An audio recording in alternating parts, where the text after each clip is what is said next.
Compadre, la hojilla. Estamos en la hojilla. Hojilla, ¿cómo es que dice la propaganda aquella, Nicolás? Hojilla raspapalante, que duran hasta que aguante. Mario, ¿qué tal? ¿Cómo está la hojilla hoy, chicos? Anoche te estábamos viendo. Fidel no se pierde la hojilla. Rumbo al socialismo, con Chávez, todos somos sus hijos e hijas. El pueblo es el hijo de Chávez. Honor a Mario Silva y a su programa La Hojilla, que en vida del comandante Chávez en este planeta, digamos, en vida terrenal, bueno, lo defendió con todo, pues, con todo, con los codos, con las uñas, con la verdad, con todo, siempre lo defendió. Gracias, Mario Silva, gracias, hermano. Gracias, mi amor. Prepárense. ¡Cuidado! ¡Cuidado! Bueno, yo además de cristiano, yo no soy solo cristiano. Yo soy un revolucionario. Revolución es sentido del momento histórico. Es cambiar todo lo que debe ser cambiado. Es igualdad y libertad plena. No se trata de solo de hablarlo y proclamarlo, hay que construir el socialismo. Nuestro socialismo en el siglo XXI, en Venezuela, en el marco de América Latina y en el marco de los acontecimientos mundiales. República Bolivariana de Venezuela. Tribunal Supremo de Justicia, Sala Plena. Oficio número TPE-19-111. Caracas, 1 de abril de 2019, 208 y 160. Ciudadano Diosdado Cabello Rondón, presidente de la Asamblea Constituyente de la República Bolivariana de Venezuela, su despacho.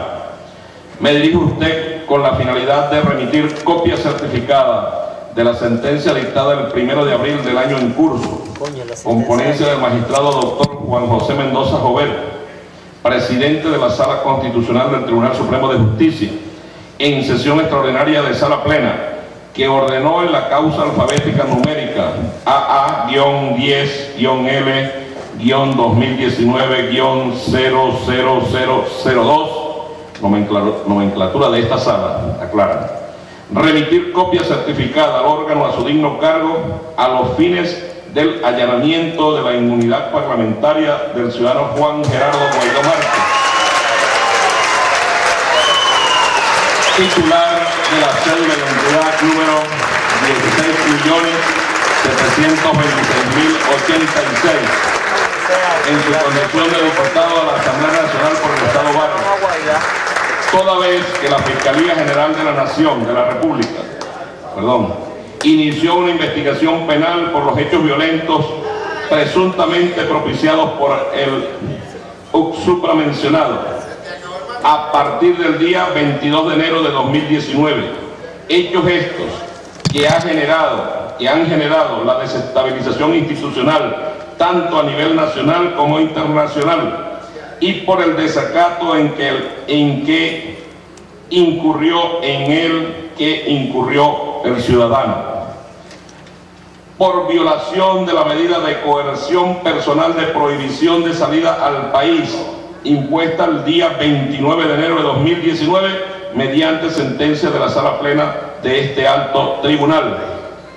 Asimismo, se acordó remitir las actuaciones al Fiscal General de la República a los fines de la continuación del procedimiento para el enjuiciamiento de altos funcionarios, conforme a lo dispuesto en la Ley Orgánica del Tribunal Supremo de Justicia, en el capítulo 4 del título 7º de los procesos ante el Tribunal Supremo de Justicia, el Código Orgánico Procesal Penal en el título 5 del libro 3 de los procedimientos especiales, y la jurisprudencia de este alto tribunal de la República en sentencia número 16 del 22 de abril de 2010 de esta Sala Plena y 1485 del 11 de octubre de 2011 de la Sala Constitucional, manteniéndose vigentes en consecuencia la medida de coerción personal de prohibición de salida del país y las medidas cautelares innominadas impuestas al ciudadano Juan Gerardo Guaidó Márquez, titular de la cédula de identidad número 16.726.086, mediante decisión de fecha 29 de enero de 2019 por la Sala Plena del Tribunal Supremo de Justicia. No queda más que reiterarle nuestra disposición, atendiendo al principio de colaboración entre los órganos de conformidad con las competencias asignadas para consolidar los fines del Estado. Se suscribe de usted atentamente, magistrado Michael José Moreno Pérez, presidente del Tribunal Supremo de Justicia. Esta comunicación envía el presidente del Tribunal Supremo de Justicia, reunión de sala plena del día de ayer, nos pide, para darle continuidad a todo lo que significan los procedimientos legales, se haga lo pertinente en esta Asamblea Nacional Constituyente para el allanamiento de la inmunidad parlamentaria de este ciudadano y que pueda de esta manera seguir el curso legal, todas las investigaciones necesarias y los juicios que sean necesarios para que haya justicia en nuestro país. Yo quiero, para que haya justicia, esa justicia necesaria, que va a ser la garantía fundamental de la paz en nuestro país.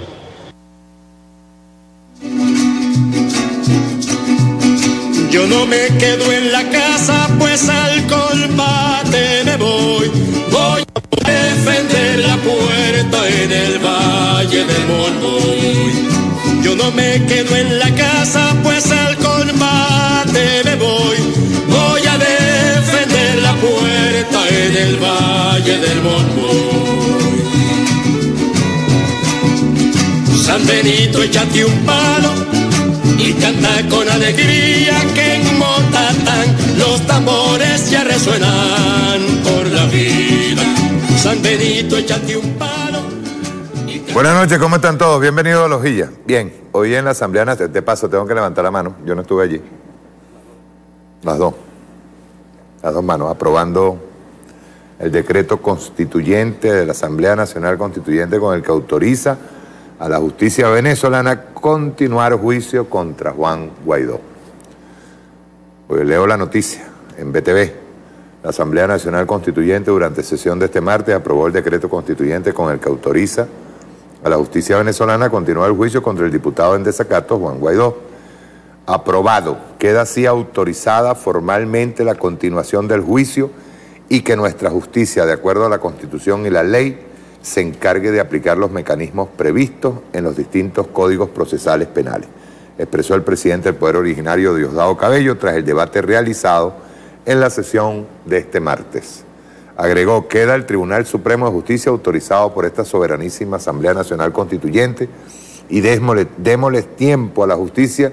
La justicia tiene sus tiempos, momentos e instancias. Lo que sí puede esperar la derecha perversa, terrorista y asesina es que más temprano que tarde tendrá que pagar ante esta Constitución y la ley todos los males que le ha hecho a nuestro pueblo. El presidente del Poder Plenipotenciario dio lectura al contenido de la Carta del Poder Judicial venezolano en la que ratifican las medidas cautelares contra Guaidó. Debido a la violación de las medidas de prohibición de salida del país, el TCJ pidió a la Asamblea Nacional Constituyente considerar el allanamiento correspondiente para que la Asamblea Nacional Constituyente apruebe la acción judicial contra este ciudadano y pueda seguir el curso legal de todas las investigaciones que son necesarios para que haya justicia en Venezuela, resumió Cabello tras la lectura del documento enviado por el magistrado Michael Moreno. Atentados terroristas, la justicia necesaria y garantía fundamental de la paz en Venezuela, puntualizó Cabello antes de dar la palabra a la constituyente María León e iniciar el debate. María León comentó que Guaidó se ha prestado a la infamia de atacar a Venezuela con atentados terroristas que incluyeron graves apagones eléctricos que provocaron sufrimiento al pueblo y siguen provocando. Sin embargo, dijo, los venezolanos son un pueblo pequeño de apenas 30 millones de habitantes, pero están enfrentando la más grande y cruel potencia que es el imperialismo norteamericano y lo venimos derrotando. En esto de los 30 millones de habitantes, María León hacía una comparación con 153 lanceros que derrotaron al imperio español. Nosotros estamos más o menos en las mismas circunstancias. Esa fue la la comparación que hizo María León. Tania Díaz, primera vicepresidenta de la Asamblea Nacional, repudió la conducta del parlamentario y recordó que el autor intelectual de los ataques y el ensañamiento del mandatario Donald Trump y su gobierno han robado los activos de Venezuela. Son una pandilla de pillos que buscan expoliar al país y ya no solo el petróleo. Dijo que Juan Guaidó es simplemente un títere que tiene el gobierno de Estados Unidos para cometer muchos crímenes contra el pueblo venezolano, contra la patria, contra la integridad de Venezuela. Díaz manifestó que la intención con esta gente, violadores de lesa patria, es sembrar el odio entre venezolanos mediante estrategias de propaganda de guerra, pero esa guerra no la vamos a vivir, tengan la seguridad. Yo quiero hacer un comentario, tengo hoy invitados a Olga Álvarez y a Juan Carlos Valdés, pero quiero hacer un comentario inicial. Por cierto, tengo que enviar un abrazo a Castañeda, que es el presidente de Bolipuertos, por este regalo que me hizo enviar. Con los atentos saludos, vicealmirante Reinaldo Castañeda. Un abrazo, camarada, muchas gracias por la gorra, muchas gracias por el presente. Miren, primero nosotros tenemos que hacer historia. El tema no es solamente que el ciudadano Guaidó haya desacatado una orden del tribunal. Hay cosas mucho peores que han pasado que él tendrá que responder por ellas. Él es la actual máscara pues, que tiene, el actual títere principal que está al frente pues,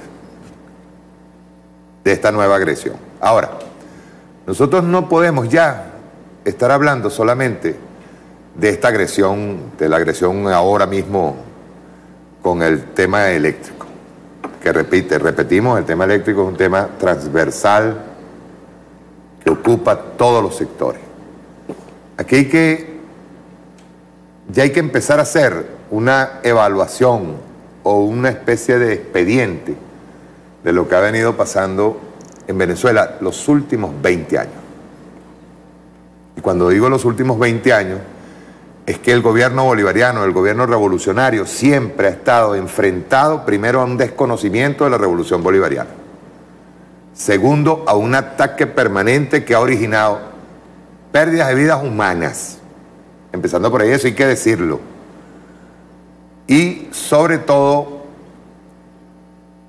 una enorme pérdida de dinero del Estado que pudo haber sido utilizado en muchos avances de los que el comandante Chávez en su momento y ahora el presidente Nicolás Maduro pudo haber avanzado en cuanto a infraestructura, en cuanto al trabajo que se pudo haber avanzado en lo social, en lo económico, en lo político. Aquí, primero que nada, hay que ser muy claro que en lo económico a nosotros no solamente nos han afectado con sanciones. A nosotros no solamente nos han afectado, por ejemplo, con el dólar today, con el dólar criminal, que sigue afectando, sino que a nosotros nos afectaron con estos apagones. Pues hay gente todavía que cree y jura, y lo perjura, y aparece gritando en las calles que el sistema eléctrico está obsoleto y que no ha sido atendido. Todavía siguen en eso. Yo traje hoy 2 videos que le van a demostrar lo contrario, porque desde el año 2013 ya se estaba haciendo una denuncia importante, no solamente de parte de la derecha, sino de parte de Hispan TV, en donde se hizo una denuncia importante sobre la ciberguerra. El que me diga ahorita, en este momento, que todos estos apagones es por la obsolescencia del sistema eléctrico, o es estúpido o no sabe lo que está diciendo. O sea, puede pasar una vez, supongan que se haya caído todo el servicio eléctrico una sola vez. Pero que pase 5, 6, 7 veces seguidas, no. Eso ya no es casualidad. Y el que, te repito, hay gente en este momento, yo leí no sé si leíste un Twitter o una carta de una señora de la oposición que dice, o sea, que nos afectó a todos. Claro. Nos afectó absolutamente a todos. Yo sigo repitiendo lo que he dicho en los 3 últimos programas. Cuando usted abra la nevera y encuentre que su comida está podrida, usted tiene que voltear a donde Guaidó. Y sobre todo, voltear hacia lo que quiere el imperialismo norteamericano con Venezuela. Yo siempre he dicho que Cuba ha llevado una relación de todos los gastos que ha provocado el bloqueo económico, el bloqueo a Cuba. Y todos los años lleva lo que llevaba más lo que representó ese año y lo suman. Y algún día el imperialismo norteamericano va a tener que pagar por eso. El que crea que el imperialismo norteamericano mantiene una hegemonía imperial sobre el mundo está equivocado. Aquí hay más potencia. Aquí hay más potencia y hay más ganas de seguirle respondiendo al imperialismo. Lo que ha hecho esta administración de títeres también de un poder superior, porque Donald Trump no es más que otro títere de ese poder que está detrás. Lo que han hecho ellos, sobre todo esta administración, es muy lamentable. Es cínico. Incluso se evidencia ante el mundo, primera vez, que el imperialismo está desnudo. Ya uno con sus manejos, ya uno entiende, o sea, cada vez que estamos haciendo un análisis, nosotros entendemos qué es lo que está pasando con el imperialismo norteamericano y qué es lo que quiere. Pero esta vez están tan desnudos y están tan cínicos, tan expuestos, que ya es imposible que nosotros podamos en este momento justificar, o que haya alguien que pueda justificar la política norteamericana en contra de América Latina. Bueno, estamos hablando y en contra de América Latina y el mundo. Enfrentar a Rusia, decirle Rusia va fuera de Venezuela, como que si Rusia es un paisito al que se le puede decir eso. Y con razón la vocera Sarajova, ahora le dijo, no señor, esto no es patio trasero de nadie, ni Rusia ni América Latina. El regresar a la doctrina Monroe, el regresar al gran garrote, ya eso no tiene cabida. Y el que piense lo contrario está equivocado, y los analistas de derecha saben lo que está sucediendo. Y quería hacer, antes de entrar al tema de Guaidó, pues me las van a explicar en lo legal, porque se cumplieron todos los requisitos, camarada. Todos los requisitos, y nosotros lo veníamos diciendo, quédense tranquilos, había mucha gente que estaba molesta. Bueno, ¿y cuándo lo van a meter preso? No se preocupen. Como escribió Diosdado ayer en el Twitter, dice, ven a mí que tengo flor. Se cumplió el requisito. O sea, nosotros, el señorito la cosa esta, había que allanarle la inmunidad parlamentaria por el tipo de diputado. Y ya se cumplió ese requisito. Él dijo, me voy a pronunciar, que te vas a pronunciar, tú lo que tienes que ir preso de una vez. Porque esas investigaciones, y ojo, las investigaciones no son solamente por la violación por el desacato al Tribunal Supremo de Justicia. No, tú vas a tener que responder por un viaje de cosas aquí. Igualito como respondió el señor Leopoldo López.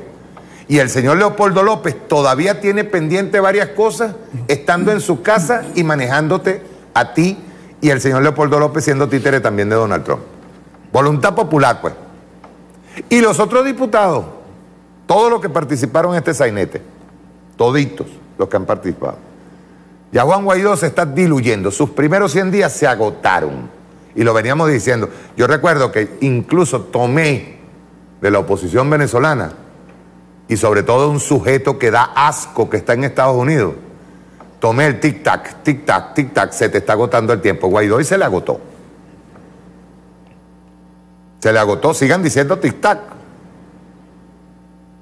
Y este próximo 6 es el programa aquí. Este próximo 6 hay programa aquí. Que el señor y que va a, ¿cómo se llama? Va a buscar la oficina en Miraflores. Vaya, Guaidó. Y se lo dije en el último programa. Vaya, lo vamos a esperar en Miraflores. Vaya. Y con respecto a eso, nosotros vimos este pasado domingo unos focos de insurrección. Pequeñitos. Porque la misma gente se está enfrentando. Cuando dice, bueno, porque, por ejemplo, en el Valle, señor José Guerra, usted es otro que maneja las bandas criminales, recuérdelo, bandas terroristas. A usted también le va a llegar su día. El señor en el Valle, mandando a trancar, iba el ministro de Defensa, un saludo a Padrino López, al general en jefe Padrino López, iba montado en el camión, él, repartiendo. Eso es ejemplo de nuestra Fuerza Armada Nacional Bolivariana. Ejemplo de coraje y de trabajo y de unidad. La Unión Cívico-Militar trabajando. Bueno, se presentaron unos focos pequeños.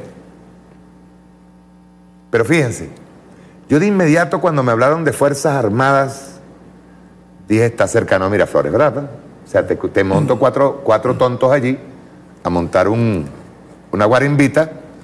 Y luego en la noche en el TCJ, creo que hubo una por allá, por el Paraíso, tengo entendido, algo así. La Avenida Baral. La Avenida Baral. Bueno, el de la Avenida Baral fue allá arriba en el TCJ. ¿Qué estaban buscando los señores, verdad, Guaidó? ¿Tú crees que uno es pendejo y que uno no sabe lo que ustedes buscan? Porque tú no tienes ningún tipo de poder. Ustedes no tienen ningún tipo de fuerza para llegar a Miraflores, pero ustedes necesitan presentarle al mundo que los focos insurrectos están cercanos a Miraflores y tienen cercado al presidente de la República. Esa era la idea, ¿verdad? Incluyendo la de la Avenida Baral arriba, cerca del Tribunal Supremo, en todo el frente del Tribunal Supremo de Justicia. Era la idea, crear la imagen de asedio. O sea, estamos asediando al presidente de la República. Dijera Diosdado Cabello, Rondón no ha peleado. Rondón no ha peleado. Y ahí tengo que hacer otra observación. Yo le mando desde aquí un saludo de hermanos, amoroso a todos los colectivos. Dejen ya de satanizar los colectivos, ahora están satanizando las cuadrillas. ¿Vieron a Diosdado haciendo unas prácticas con las cuadrillas? Inmediatamente esos colectivos. No, mire, a nosotros no nos van a hacer lo mismo que nos hicieron con los círculos bolivarianos, olvídenlo. Ay, que dispararon en la Avenida Fuerza Armada, eso es mentira.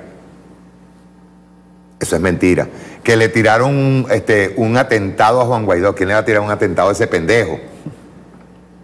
No. Y esa es la idea. Pero hay que alertar, Mario, un falso positivo con eso. John Bolton sacó un tuit diciendo o acusando que los colectivos, o sea, satanizando a los colectivos y diciendo que iban a participar, que estaban participando en actos terroristas.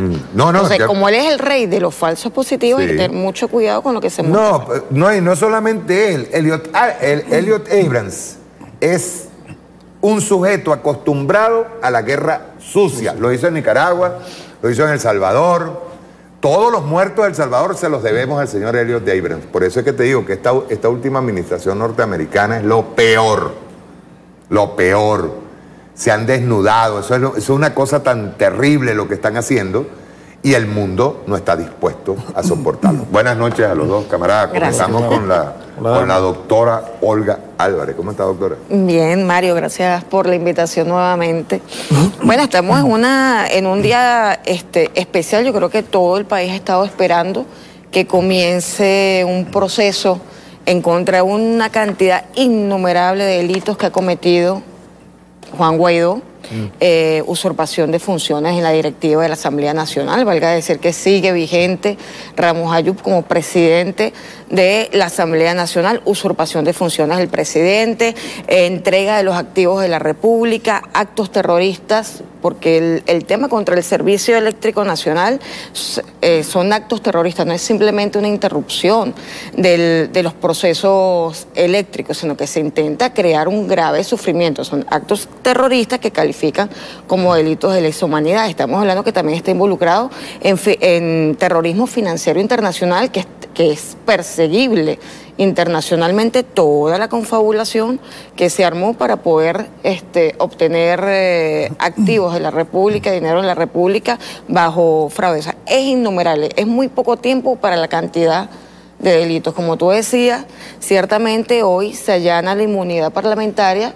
La inmunidad parlamentaria es una prerrogativa que tienen los diputados de la Asamblea Nacional y los altos funcionarios del país para ejercer las funciones y garantizar la estabilidad en el ejercicio de sus funciones ante posibles denuncias temerarias por cualquier delito. Entonces, ante esa situación de que lo estén asediando con denuncias temerarias, el constituyente decide que se mantiene la inmunidad parlamentaria, que valga decir que en la constituyente del 99 fue un gran debate que se dio, porque quienes estaban en desacuerdo de mantener la inmunidad parlamentaria eran los adecos y los copellanos que estaban representados en la Asamblea Constituyente del 99. Ellos decían, no podemos continuar con una patente de corso para los diputados. Sin embargo, nosotros mucho más garantistas, pensando en proteger a los diputados en el ejercicio de sus funciones. Porque eso también hay que decirlo, la inmunidad solamente es una prerrogativa para el ejercicio de la función. De hecho, comentábamos con Juan Carlos que, por ejemplo, en el caso de Chile, la inmunidad solamente es efectiva si son funciones que se realizan dentro del hemiciclo.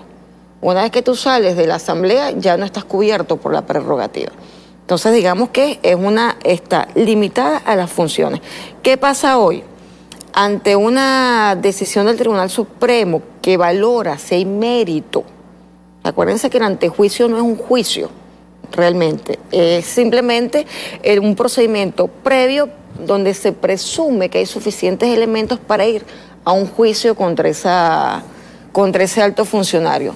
El Tribunal Supremo, por supuesto, ha valorado, porque es noticia crímenes, son hechos notorios públicos y comunicacionales, la cantidad de ilícitos que se han cometido y las propias Sala Constitucional ha ya calificado de ilícitos constitucionales una cantidad de actuaciones en la Asamblea. Entonces estamos ante delitos flagrantes permanentes que se han cometido y por supuesto son elementos suficientes para considerar que hay méritos para continuar un juicio. Pero ¿qué pasa? Que se ha sido magnánimo. Okay, el tribunal ha sido magnánimo porque comentábamos también antes, se pudo haber detenido, como lo dijimos en otros programas anteriores, porque hay flagrancia en los delitos, son delitos permanentes que no han dejado de cometerse. Sí. Pero se ha sido magnánimo, se ha seguido un procedimiento, se ha continuado y se ha solicitado a la Asamblea Nacional. Esta dictadura. Esta dictadura, o sea, en cualquier caso, realmente no aplica ese procedimiento porque los delitos han sido en flagrancia. Se pudo haber detenido desde el primer momento en que usurpó funciones. Pero bueno, este gobierno y todos los poderes del Estado han sido magnánimos en el manejo y han sido muy estrategas en el manejo de la situación de Guaidó. Pero hoy se levanta la inmunidad parlamentaria. Valga decir que el Código Orgánico de Proceso Penal, que es el que decide cuál es el procedimiento a seguir, establece en el 380 que ya queda inmediatamente inhabilitado para ejercer la función. 15 años. No, inhabilitado mientras dura el proceso judicial. Okay. Ya él estaba inhabilitado por la Contraloría. Okay. Eso también lo podemos explicar después porque hubo alguna confusión en cuanto a la interpretación de la inhabilitación. Pero en esta oportunidad es una inhabilitación penal. Mientras dura el proceso, él no puede seguir en el cargo. Ya se levantó la inmunidad, continúa el juicio. Entonces ya estamos en otra fase que ya es el inicio del proceso judicial, donde se presenta la imputación, se presentan las pruebas y se sigue el procedimiento que establece el Código Orgánico Procesal Penal. Pero Guaidó, como diputado, ya perdió la habilidad de seguir en el cargo. Él no puede seguir en el cargo a partir de hoy. Cargo de diputado. Hay una cosa bien interesante, Juan Carlos. Tú sabes que ellos siempre han estado apostando, y supuestamente dicen, hay mucha gente en las redes, sobre todo ellos, dicen que por qué nosotros no habíamos metido preso a Guaidó, que nosotros lo que estábamos era acobardados porque Patrón te lo está protegiendo. Y sin embargo, hoy, y sobre todo el discurso de María León me encantó, estuvo precioso. María León le imprimió esa fuerza y esa fuerza espiritual enorme que tiene ella. Sí. ¿Verdad? Dime qué procede ahora, porque ya todos los pasos están dados, ¿no? Y a ver si es verdad que nosotros tenemos miedo, porque aquí nos llevamos preso a Leopoldo López y nos vamos a llevar preso a este vagabundo, ¿no? Bueno, en esto último que tú acabas de decir, demuestra que nosotros no tenemos ningún miedo. Leopoldo López, que es una figura mucho más notoria que este payaso. Sí. ¿Okay? En el momento que Leopoldo López cometió los crímenes que cometió y ya está enjuiciado por eso, bueno, el Estado ejerció la autoridad que tenía que ejercer, pues, y fue preso. ¿Por qué Guaidó no está preso en este momento? No vale, porque sin duda que nosotros tenemos que hilar muy fino, porque no, es incuestionable que tenemos un ataque externo fortísimo, pues, un intento de desprestigio bárbaro de nuestro gobierno y de nuestra revolución. Y estamos haciendo las cosas, como decía aquel emperador, despacio que tengo prisa. Estamos haciendo las cosas como deben ser. Y se han venido haciendo como deben ser. Un poco para continuar en la tónica de lo que comentaba Olga acerca del procedimiento que se ha venido siguiendo, se inició el juicio sobre Guaidó. O sea, digamos que el antejuicio de mérito, para ponerlo en un sentido más, quizás un poco más didáctico, como más claro, es, digamos, la admisión de ese juicio. Pues. O sea, hay mérito suficiente, está admitido. Luego, el allanamiento a la inmunidad, y me detengo también en el tema de la inmunidad. La inmunidad es una prerrogativa, es una categoría jurídico-política vetusta, muy vieja. ¿Okay? Y vieja porque en principio se protege el cargo, eso también es importante, que no se está protegiendo a Guaidó, no, se está protegiendo el cargo, la función que se ejerce a través de ese cargo. Y evidentemente ese cargo no está hecho el cargo de diputado no está hecho para cometer delitos. Nadie puede alegar inmunidad cuando está cometiendo delitos. Tú no puedes decir, matar a alguien si ya va, yo tengo inmunidad. No, porque el ejercicio de tu función no incluye el asesinato, no incluye los delitos. Pero vamos a hablar del artículo 200, que está muy claro. Usted ley dice, artículo 200, los diputados y diputadas de la Asamblea Nacional gozarán de inmunidad en el ejercicio de sus funciones, empezando por allí, desde su proclamación hasta la conclusión de su mandato o la renuncia del mismo.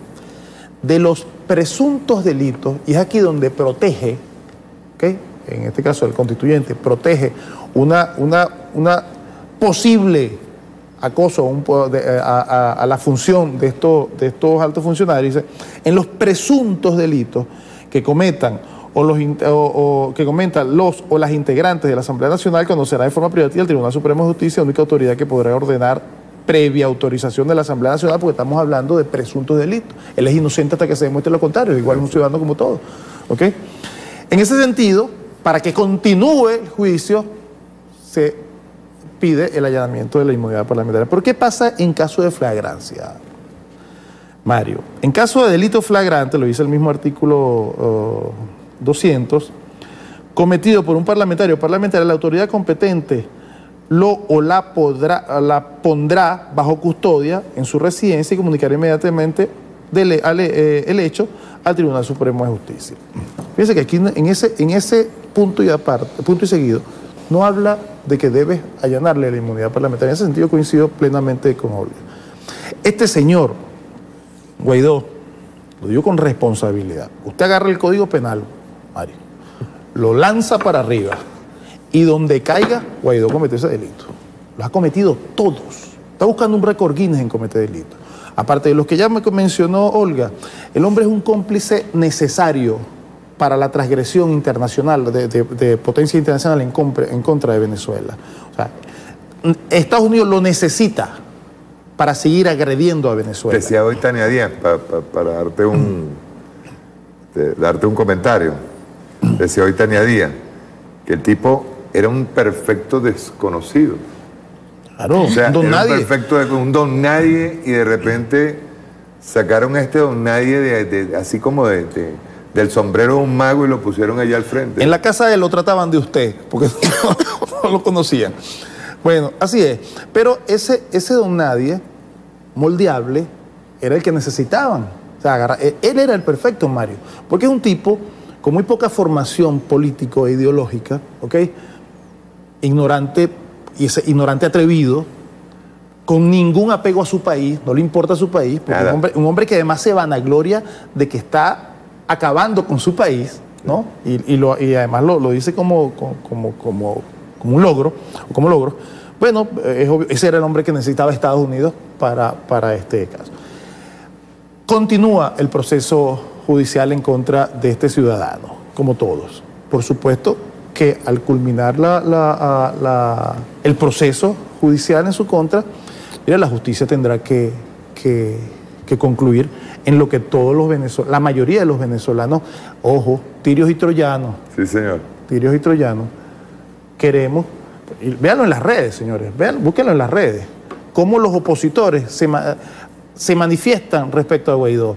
Lo que muchos de manera prosaica andan gritando en contra del presidente, lo gritan en contra de Guaidó bastante, ellos mismos, ¿ok?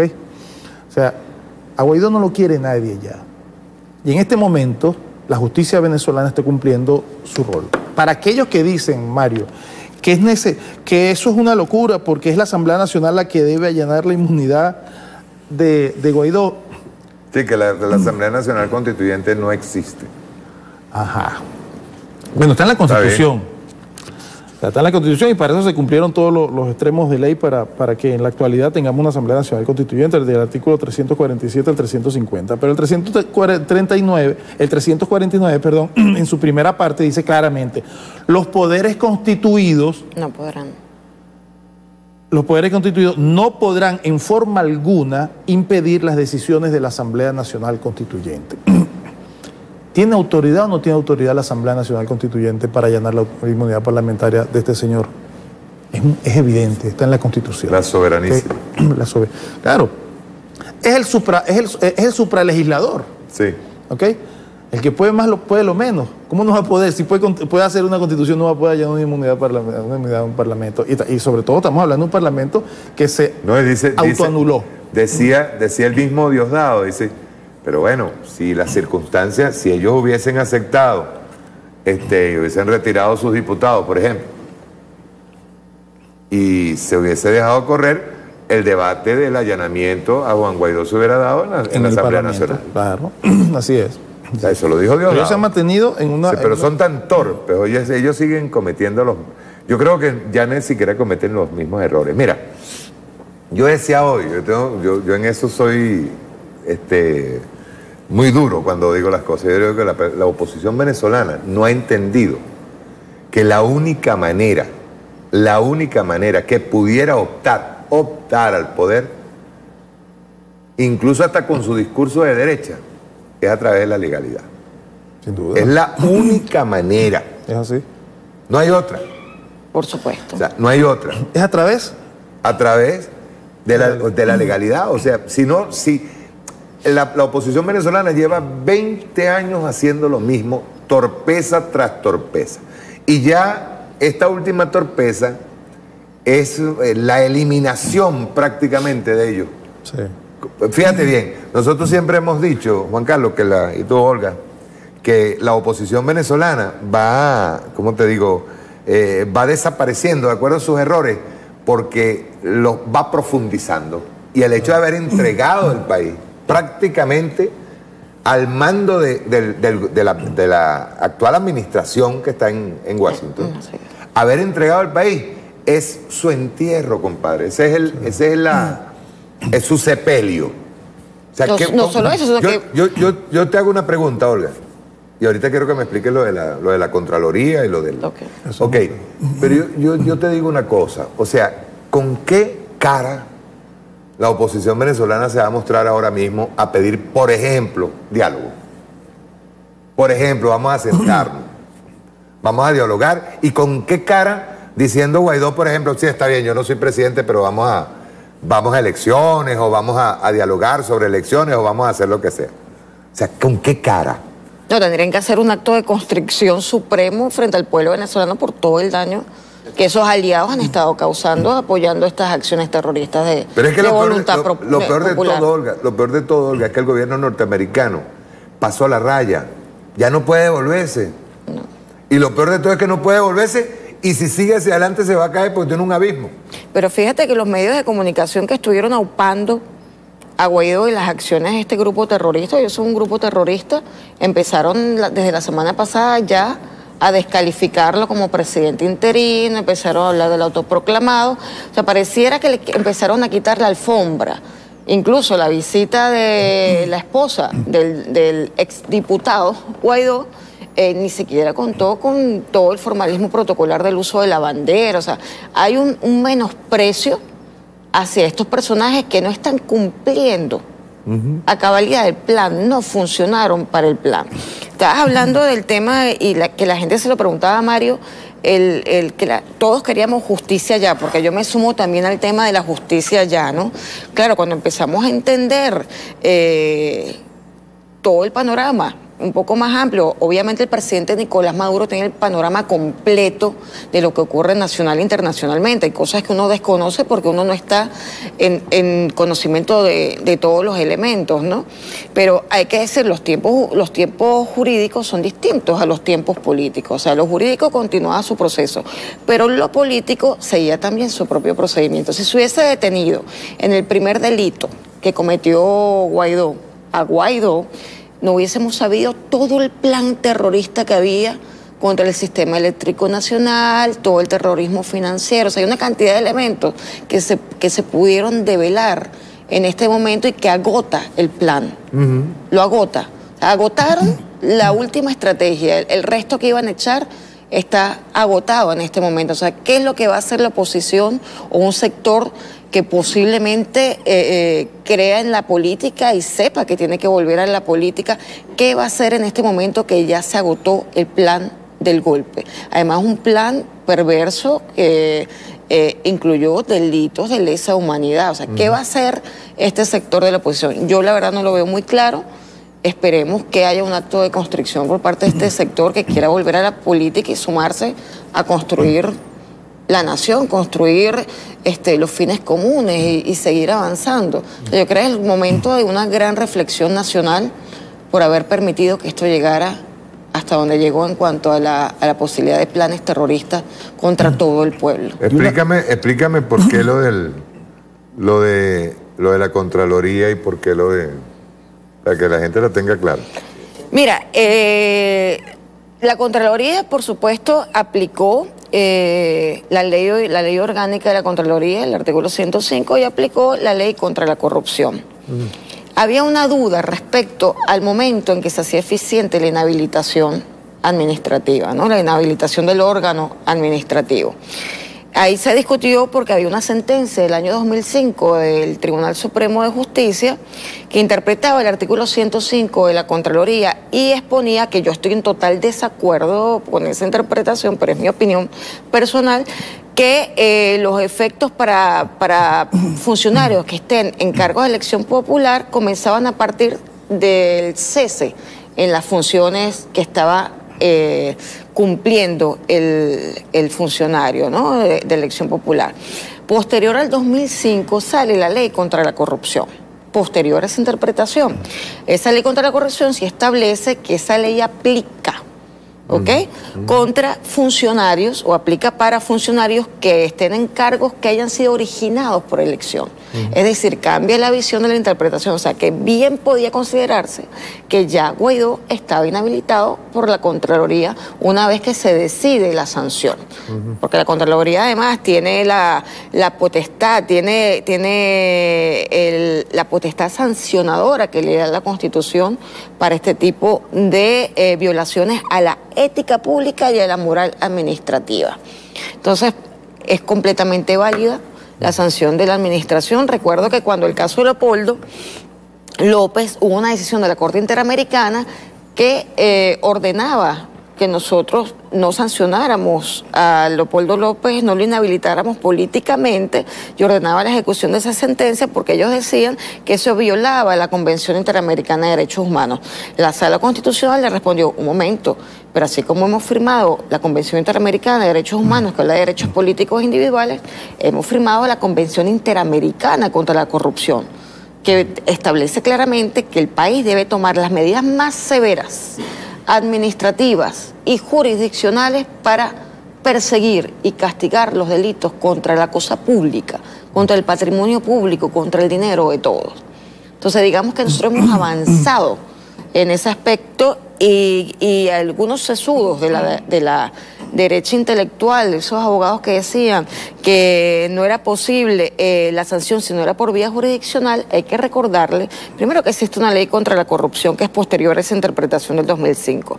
Segundo, que en esa propia ley contra la corrupción se reconoce como un tratado válido no solo la Convención Interamericana contra la Corrupción, sino también la Convención del Sistema de Naciones Unidas, que también establece el mismo parámetro de aplicación severa administrativa y jurisdiccional contra la corrupción del Sistema de Naciones Unidas.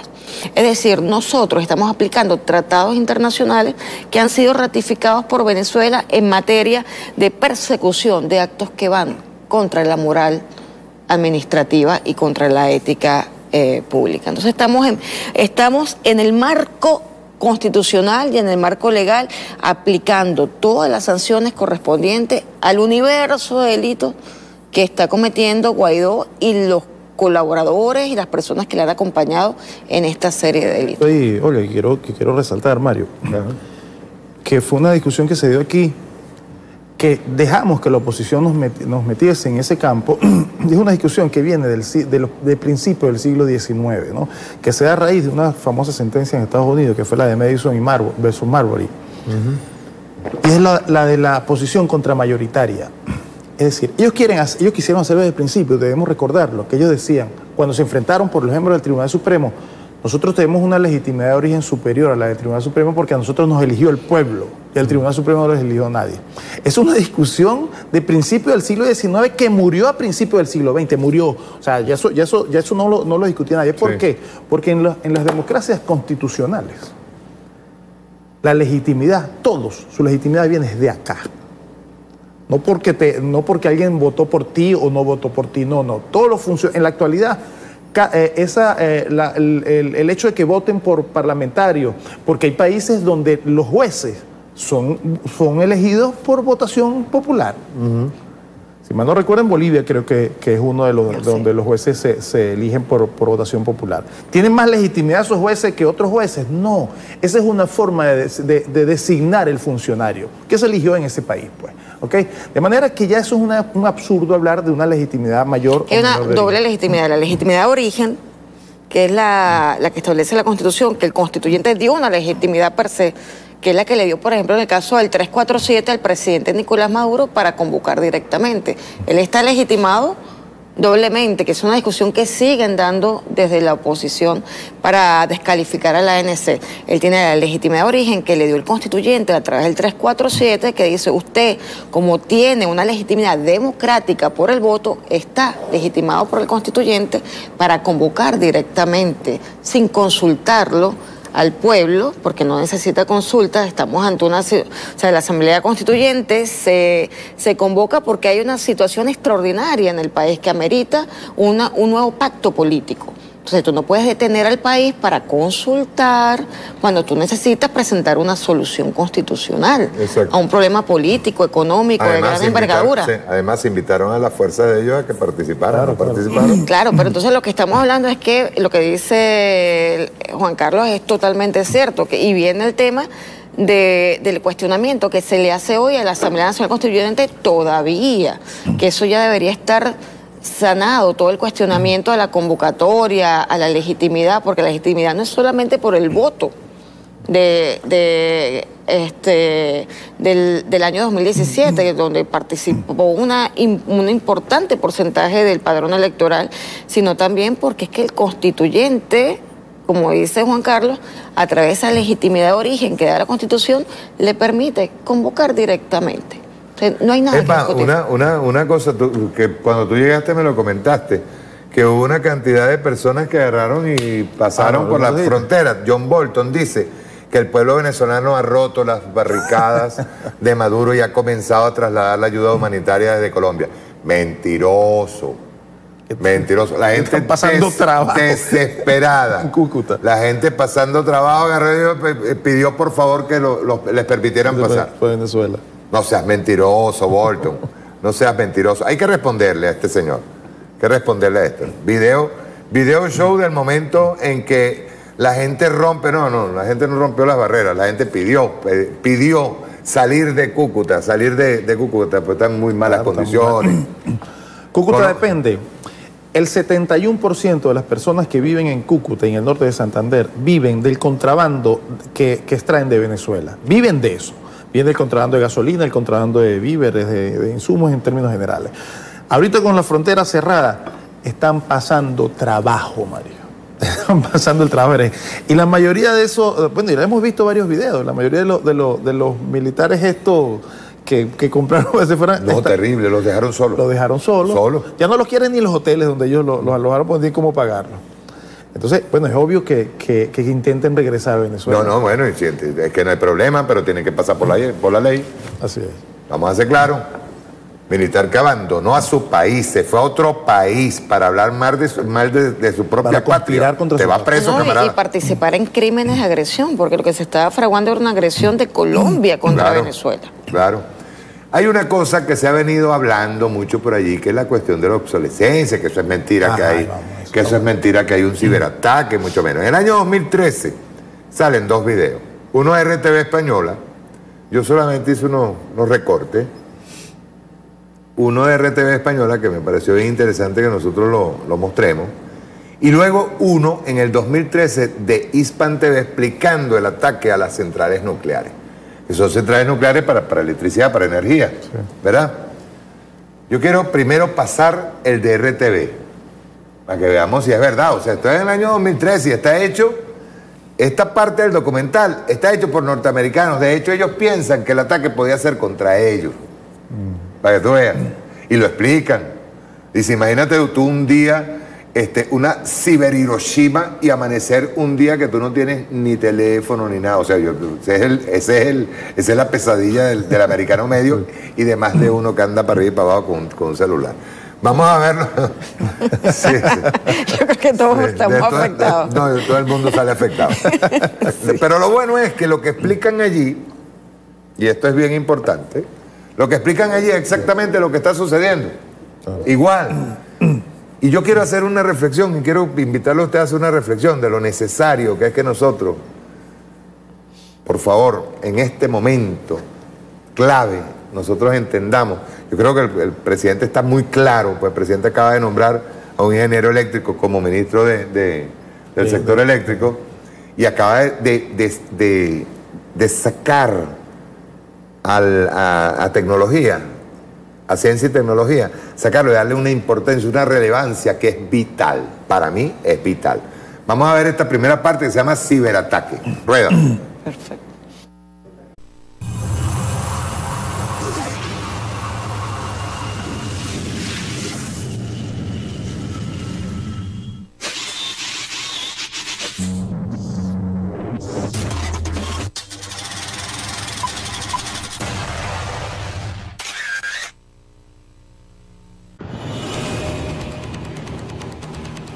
Las nuevas tecnologías han alterado la estructura de todos los ejércitos. A los 4 ámbitos tradicionales, tierra, mar, aire y espacio, se suma el mundo cibernético, invisible, casi inabordable y, lo peor de todo, barato y accesible. It's very difficult to control cyber weapons because to develop such a weapon, there is a need of just an office space, from 10, 20, maybe 50 engineers, connection to electricity and internet, that's it. So it's not possible to control that, comparing to, for example, the nuclear weapons. Todos somos vulnerables. Por eso, gobiernos y ejércitos se centran en desarrollar técnicas de ciberdefensa. Oficialmente, el ciberataque no es propio de la doctrina militar. Every war does not require boots on the ground. There are lots of scenarios where you just want to inflict damage on another country. Boots on the ground are only necessary if you're trying to occupy territory or take over another country.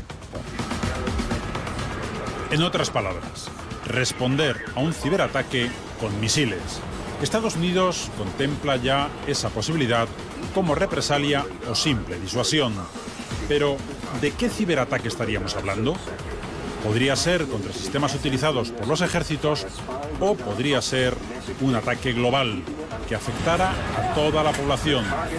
Y ese es el gran temor. Y nadie descarta esa amenaza. You come to your office, you press the button to call the elevator, but no elevators are coming. If your goal is to blow up infrastructure, to blow up refineries and pipelines, to derail trains, to totally confuse the banking system. If someone would penetrate the computer of the stock market, he will be able not only to block the approaches to the site, but also to change the stock prices and things like this. Paralysing an air traffic control system, paralysing the electricity power system of a whole city. Destroy the generators and transformers. You go back home, there is no electricity, it's a blackout.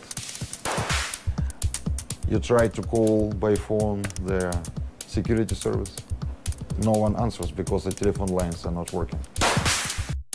Result of the cyber Hiroshima could be the world we were living 200 years ago.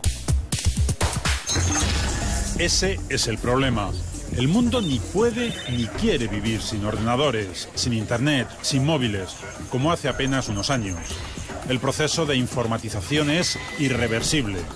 La única alternativa es lograr un cibermundo más seguro.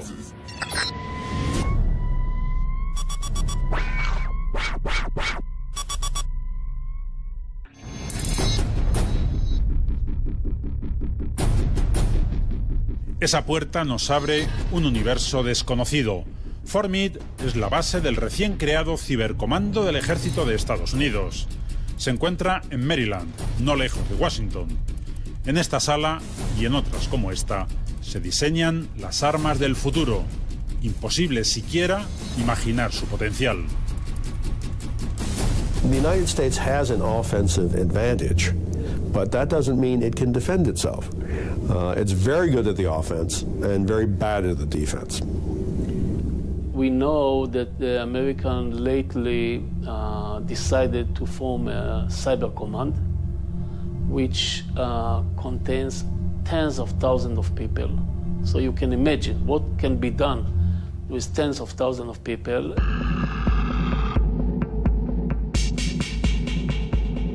Un ejemplo, el virus Stuxnet. Un salto cualitativo en el panorama de la ciberguerra. Aún se sabe muy poco de él. Lo que nadie discute es que provocó la parálisis del programa nuclear de Irán. Se especula mucho sobre quién lo diseñó o quién lo distribuyó. Siempre se ha sospechado de Israel, pero Richard Clarke apunta a Estados Unidos.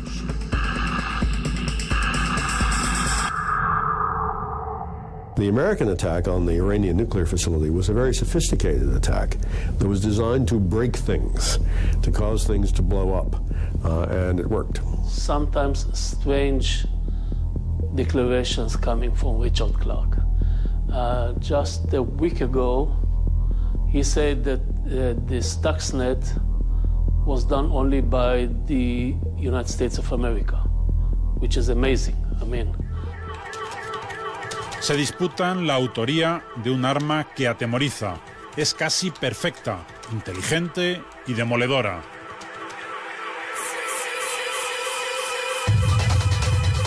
El virus se dedica a rastrear centenares de miles, millones de ordenadores y sabe perfectamente lo que busca. In the case of Stuxnet, it is a very sophisticated one. It jumped from one computer to another computer, and then every time it reached certain goal, certain target, it checked, the worm checked, where am I? If I am in the environment of enriching uranium centrifuges, this is one story, and then I'll do something else to harm the centrifuges. Even if I'm in a different environment, let's say power production or something like this, I'll go to sleep.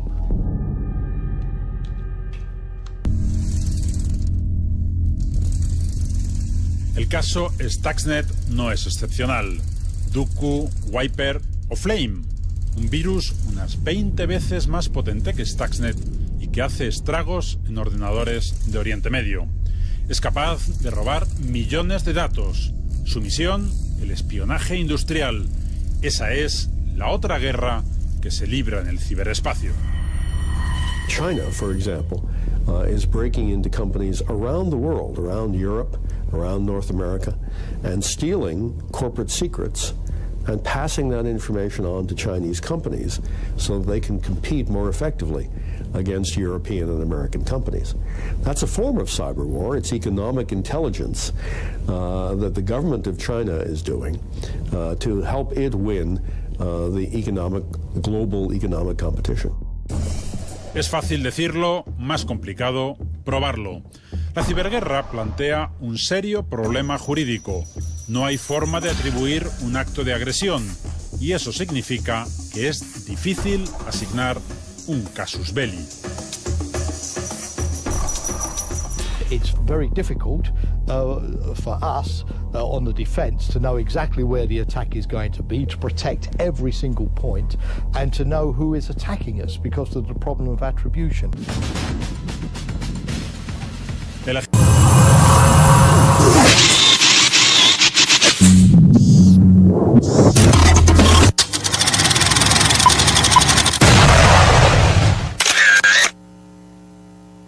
Fíjense, vamos para tratar de explicar esto en perfecto castellano. Miren, ese virus, el Stuxnet, que es el que llega a las centrales nucleares en Irán, están programadas para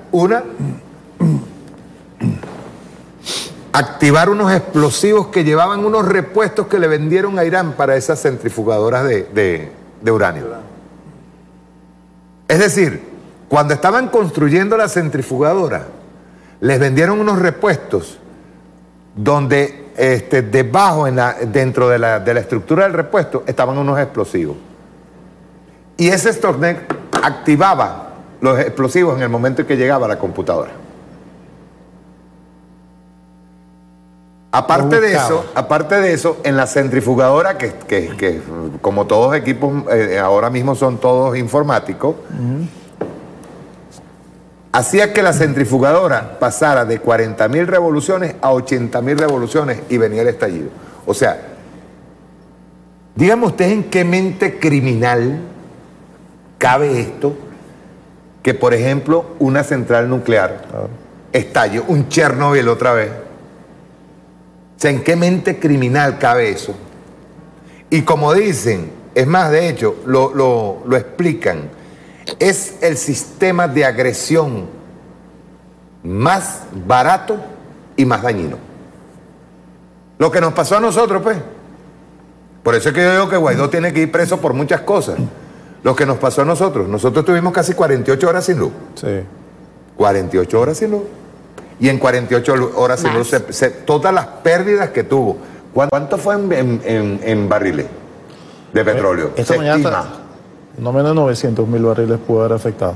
900.000 barriles. O sea, cuando sacamos la cuenta de todo lo que perdió el país, un tipo como como el señorito Guaidó, no puede quedar impune. Ese tipo tiene que ir preso. No es solamente el hecho y el daño, digamos, en hospitales. Daño en centrales.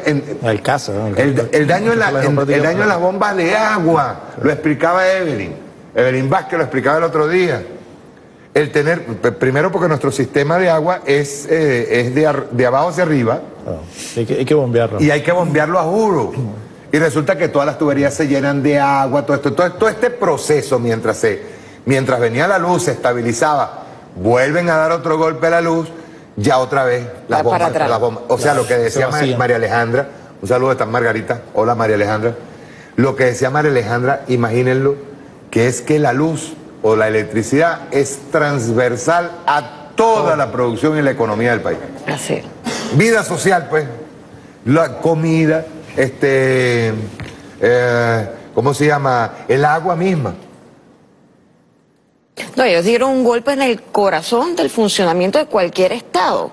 O sea, cualquier estado depende absolutamente del funcionamiento eléctrico para el resto de las actividades de producción y las actividades cotidianas, el desenvolvimiento de la familia, el trasladarse, el bañarse, ¿Tú sabes por qué yo el digo preparar esto? los alimentos. Porque nosotros tenemos que estar claros. Claro. Claro, o sea, nosotros no podemos seguir permitiendo que a través de las redes minimicen el daño. El daño. Esto fue un daño terrible, lo dijo. Y un daño psicológico, encontrarse en esa ciber-Hiroshima, en un momento en que no sabes qué pasó en el mundo. Nos pasó a nosotros, Olga, María Alejandra. A María Alejandra yo hablé con Diosdado, ¿dónde está María Alejandra? Vamos a buscarlo.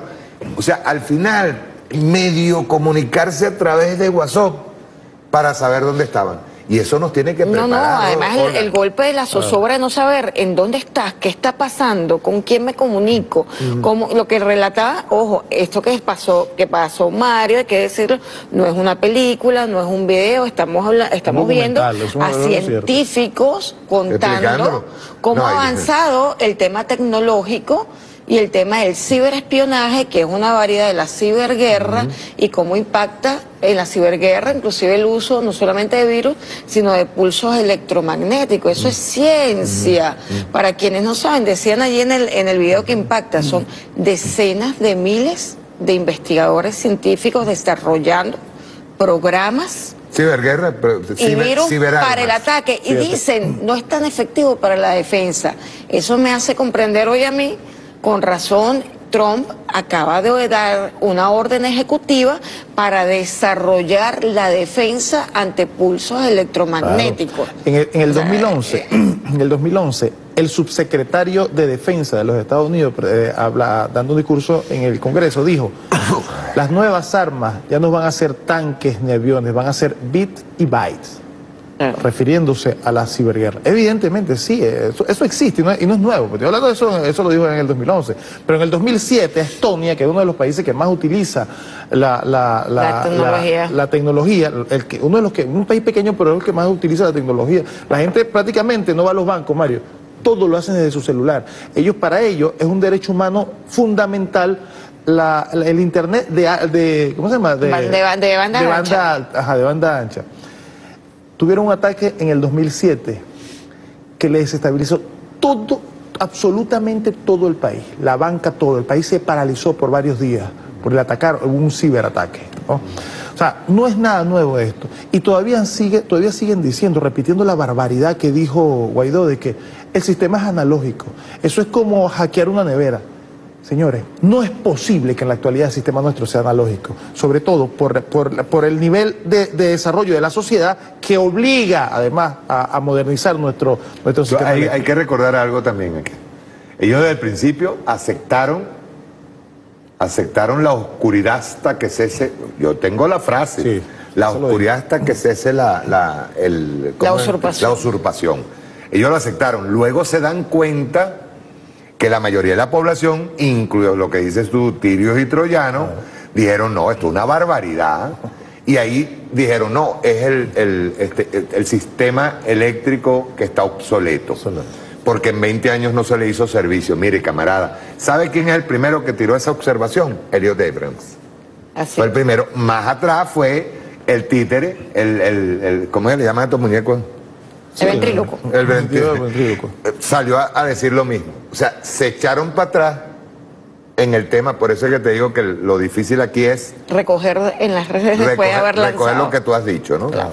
Recoger lo que tú has dicho. Quiero pasar este segundo, porque tiene que ver con eso que tú hablaste ahorita, de Donald Trump. Pero te explica en detalle qué fue lo que pasó en Irán. Con el Stuxnet. Exacto. Pero hay una lección que vamos a tener de este video. Y es el comentario que debemos hacer al final. ¿Ok? Perfecto. Vamos, rueda.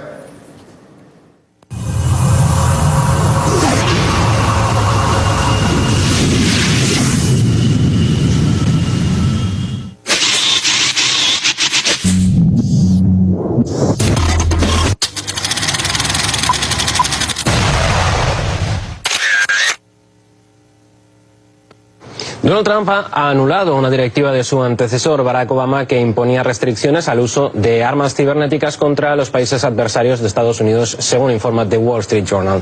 Según sus fuentes, esto supone para Washington pasar a la ofensiva y ayudará en las operaciones militares. La orden ejecutiva firmada por Trump anula el memorándum conocido como la Directiva de Política Presidencial 20, que reglamentaba el proceso que debe seguirse antes de utilizar ataques cibernéticos. El contenido del documento había sido secreto hasta las filtraciones de Edward Snowden en 2013. Para analizar el asunto hemos contactado con el bloguero José Luis Camacho. Opina que el paso significa un giro hacia una política más ofensiva por parte de la administración estadounidense. Efectivamente, es muy posible que a partir de este momento empiece a existir una numerosa cantidad de ataques cibernéticos tanto a Rusia como a China, que digamos que ellos los consideran la cara B de sus doctrinas o el enemigo. Pudiéramos utilizar este término dentro de lo que se puede considerar una guerra fría. Guerra fría que parece ser que está calentando Estados Unidos en este momento con decisiones como esta.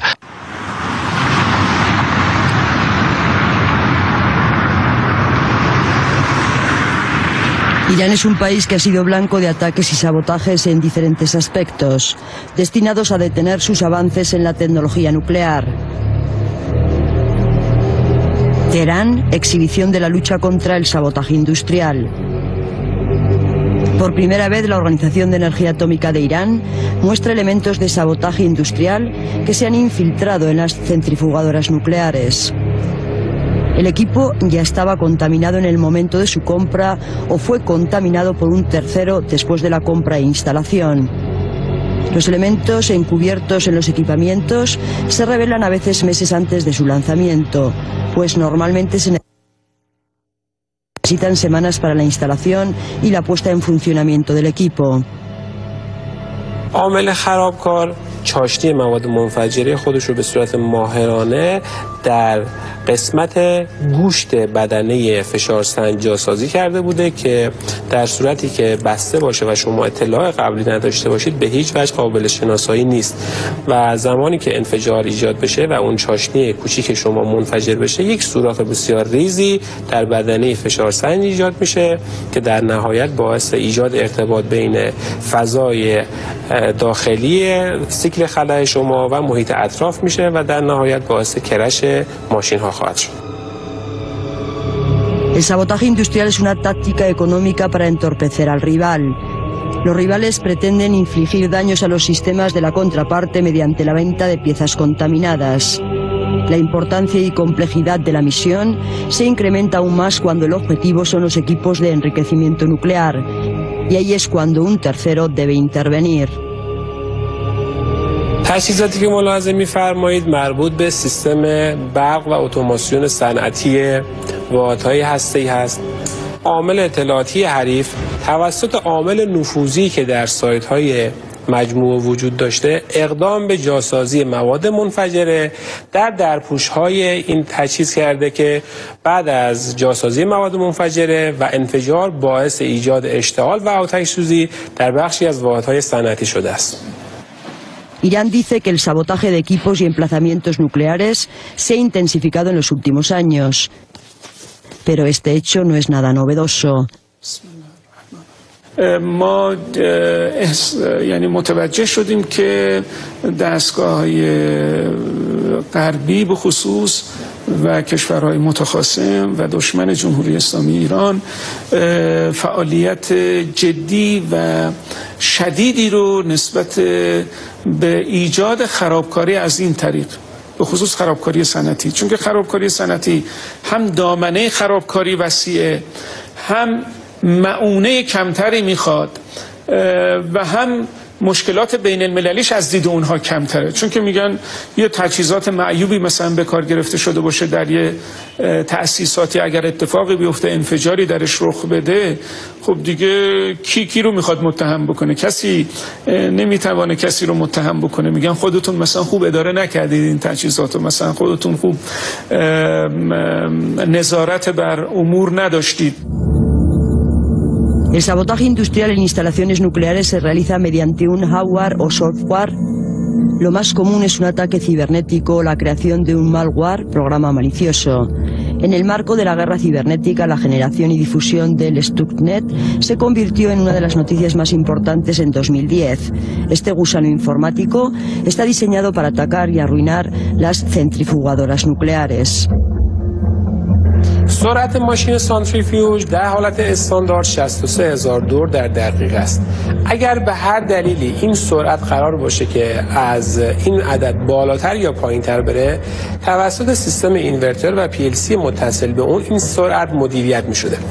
ویروس استاکسنت با ورود به سیستم کنترلی ماشین های سانتریفیوژ باعث عملکرد معیوب PLC و اینورتر و در نهایت خارج از کنترل شدن دور ماشین و رسیدن دور ماشین به 84000 دور در دقیقه و کرش ماشین ها گردیده است. El descubrimiento del Stuxnet en diferentes países ganó notoriedad en las noticias internacionales. Los medios occidentales comenzaron a especular sobre las intenciones detrás de la propagación del malware. I think 2010 was a bad year for Iran, largely because of Stuxnet. There were other things going on too, but Stuxnet, I think, hurt him for maybe up to a year, delayed Just him. a year. Yeah. Iran is an emerging nuclear power. There are powerful nations who are nervous about this. Could we be seeing a shot over the bow? Is that what this could be aimed at? We've definitely seen much higher incidence of this threat in Iran, in Indonesia, in India. So that's where it looks like this threat has been concentrated so far. But we don't yet know or haven't speculated on what it might be used for. Who was behind it? What we do know is that this was a very large operation. You're really looking at a government agency from some country who's politically motivated and who has the insider information from a uranium enrichment facility that would facilitate building a threat like this. Well-financed, highly organized team had to put it together. What are the chances that the U.S. created it? And I'm asking you that because it seems like Iran has the most infections out there. That's right. Iran has by far the most infections, followed by India and Indonesia. And it is theoretically possible that the U.S. government did this, but in my judgment, it's a very remote possibility. More likely, frankly, is Israel. Ali Asghar Zarean es director adjunto de la Organización de Energía Atómica de Irán. ما از فروردین به این طرف بالغ بر 20 نوع بدافزار رو داشتیم که می‌خواست ورود کنه در صنعت با هدف هم جمع آوری اطلاعات هم با هدف اختلال، ولی با اقداماتی که ما انجام دادیم UTM، فایروال، فرهنگسازی، بستن پورت‌ها و الی آخر این اتفاق نیفتاد. Y poco después fue encontrado otro malware llamado Flam. Flam también se convirtió en un tema candente, ampliamente difundido por los medios de comunicación del mundo. En esta ocasión surgieron especulaciones sobre la fuente del programa. Los medios de comunicación estaban más preocupados por el grupo o gobierno que estaba detrás de la creación y propagación de este tipo de malware. The worst cyber attack in history. The verdict of Kaspersky Lab, Russia's internet security specialists, on the latest virus assault throughout the Middle East. Although they have not come right out and said it, Israeli leaders are now suggesting they may be responsible. It has a lot of components that make it seem like it's meant for a completely different purpose, and it's probably built by different people, but they could be in the same country, obviously, as the Stuxnet and Duqu operators were. So yes, Israel could be behind it. Any high-tech nation could be behind something like this. Anytime Israel's suspected of doing anything, you can probably be pretty sure that they did. Wayne Madsen es un periodista e investigador estadounidense. Ha llevado a cabo amplias investigaciones sobre el campo cibernético de Israel y sus ya tradicionales malas conductas. It's been reported that Israel was involved, but it would be more interesting to get the proof that they were, because Israel would find itself in so many courts around the world facing civil suits, class action suits, especially from a large number of people in Japan for causing various environmental disasters. But this is the Israeli mindset. Algunos expertos creen que los ataques cibernéticos son un preludio de un ataque militar y en algunos casos equivalen a uno. It's no different than in the physical world when special forces or the Navy SEALs go out to do reconnaissance. Where's the enemy? What's it doing? What's its strengths? Where's it deployed? Then when you bring in your weapons, you deploy them on target. Well, Stuxnet was a weapon that was deployed on target, I think, based upon the information collected by something like Flame. This Stuxnet Flame, typical Israeli, but it's the product of a government and a belief system that is so dangerous to peace and security of this planet. If IAEA wanted to get rid of a problem, they should be pressuring to go into the Dimona reactor and similar facilities in Israel. But instead, what are they doing? They're accusing Iran of developing a nuclear weapons program when in 2003 the CIA concluded that Iran was not developing any longer a nuclear weapons program, and no intelligence since then has said otherwise. Aunque los medios de comunicación del mundo han formulado numerosas especulaciones sobre el alcance de los daños que sufrieron las instalaciones nucleares iraníes, el señor Zarean asegura que Irán logró frustrar los ataques de sabotaje, ya que el nivel de las actividades nucleares de Irán no se ha visto afectado. من یه چه ساده به شما بگم، شما خروجی محصول ما رو اگه بیان میزانش مثلا در سال حساب کنید یا در ماه مشخصه دیگه. اگه اون میزان کاهش داشته باشه معلومه که کرش شده. ولی وقتی ما محصولمون رو تا به امروز داشتیم و به گرم و به نمیدونم خلاصه میزان نظر وزنی پادمان میگم وجود داره، چطوری کرش شده؟ یک کرش بشه 10,000 ماشین بریزه پایین، حداقل 2 سال نیازه که ما ماشین بسازیم جایگزین کنیم. خوب؟ Irán ha estado vigilando con cuidado los sabotajes en equipos, hardware y aplicaciones software de sus instalaciones de enriquecimiento y ha adoptado medidas para controlar los daños. Esto mientras que los países hostiles, que están en contra del desarrollo de la tecnología nuclear de Irán, hicieron todo lo posible para impedir el avance iraní en diferentes ámbitos de la tecnología nuclear. و همونطور که اوباما رئیس جمهور امریکا رسما در سابان اعتراف کرد که اگر می توانستیم پیچ و مهره های صنعت هسته‌ای رو ما میریختیم بیرون، واقعا اگه میتونستن این کارا تو به امروز کرده بودن. We're honored to have President Obama with us this afternoon. Please join me in welcoming him and Haim for a conversation here at the Saban Forum at Brookings.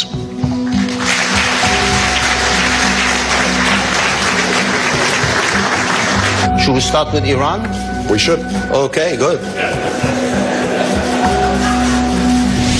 If I had an option, if we could create an option in which Iran eliminated every single nut and bolt of their nuclear program and forswore the possibility of ever having a nuclear program, and for that matter got rid of all its military capabilities, I would take it. وقتی که اینها اومدن این خرابکاری‌ها رو انجام دادن، این بدافزارا رو انجام دادن، اصلا ما یک کمیته‌ای و یک مجموعه از دانشمندان رو برای مقابله با این خرابکاری‌های نرم افزاری ایجاد کردیم. ما الان خودمون یک کشور مقتدریم در ایجاد نرم افزارهای مختلف که میتواند به راحتی مقابله بکنه با این بدافزارهایی که از خارج میاد. El sabotaje fue solo una de las muchas conspiraciones para evitar que Irán desarrollase conocimientos técnicos nucleares. En los últimos años se han empleado diversos métodos para entorpecer el progreso nuclear de Irán.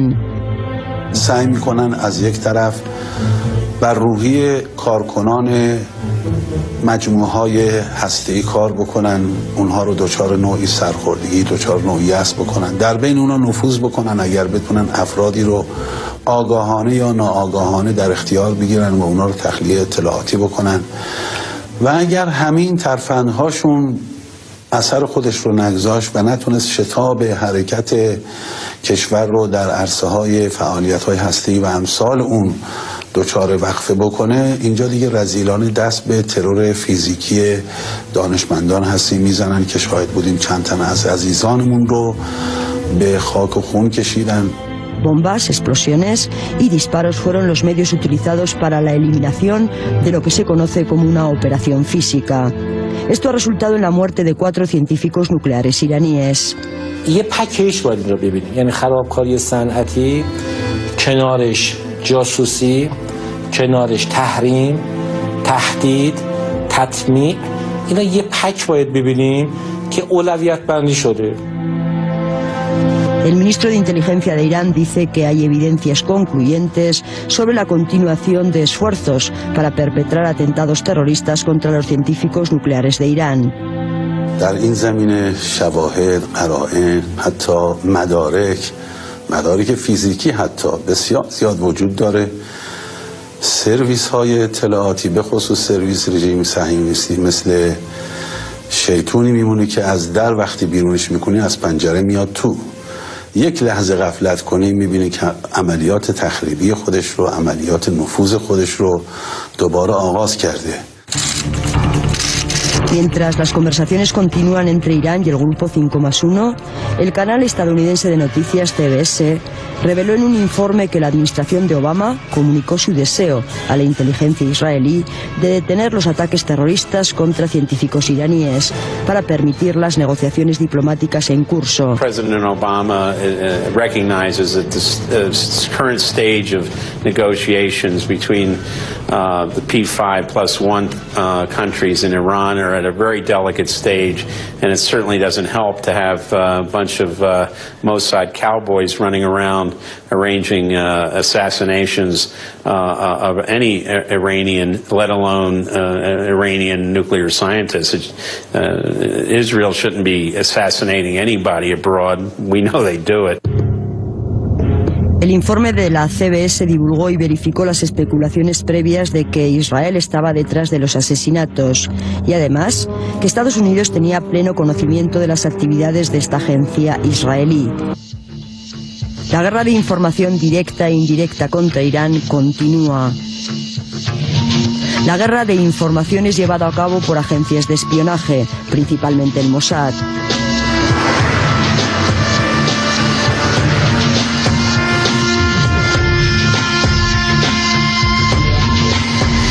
Se ha hecho una gran inversión con el fin de sabotear las actividades nucleares de Irán y asesinar a científicos iraníes. Las actividades nucleares pacíficas son el objetivo principal de esa guerra, pero según Irán, los autores intelectuales y ejecutores de estos sabotajes no han tenido mucho éxito. صنعت هستی ما شما می‌بینید از 88 به بعد تازه نه فقط متوقف نشد، نه فقط کند نشد، بلکه تندتر هم شد. شما در همین فاصله بیش از 20 و چند هزار سانتریفیوژ ساخته شد و الان 10,000 سانتریفیوژ داره کار میکنه، 10,000 سانتریفیوژ دیگه هم نصب شده داریم.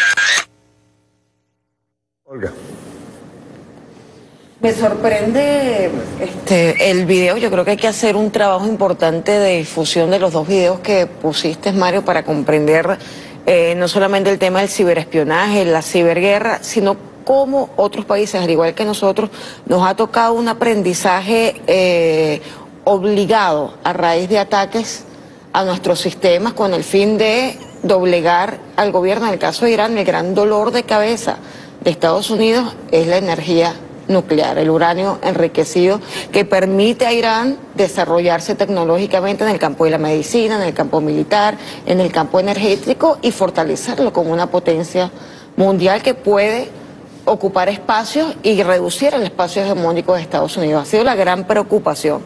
Hacemos esta lectura de lo que ocurre con Irán, no solamente a través del sabotaje, a través de estos malware, de estos gusanos cibernéticos, que además todos los que tenemos aparatos tecnológicos, computadores de hace años, conocemos los términos.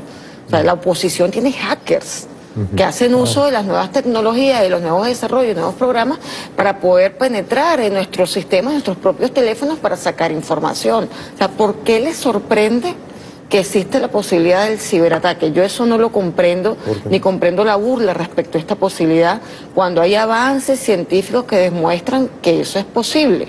Y además son ataques que fueron anunciados por los voceros del Departamento de Estado. O sea, hay una sincronización entre las vocerías y los ataques sufridos en Venezuela. Ya hay una experiencia a nivel internacional de sabotaje cibernético, y que valga decir, en el caso de Irán, generó para Irán una pérdida, un retroceso de casi 10 años en el desarrollo de la tecnología que habían creado, que habían desarrollado, valga la redundancia, para el uranio enriquecido. Tuvieron que volver atrás.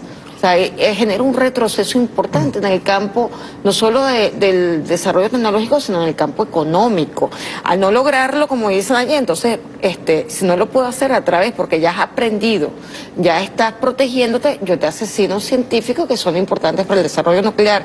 Y si no, entonces te impongo medidas coercitivas unilaterales, que fueron las que en enero le impusieron a Irán nuevamente, para bloquearlo económicamente y no permitir el desarrollo nuclear.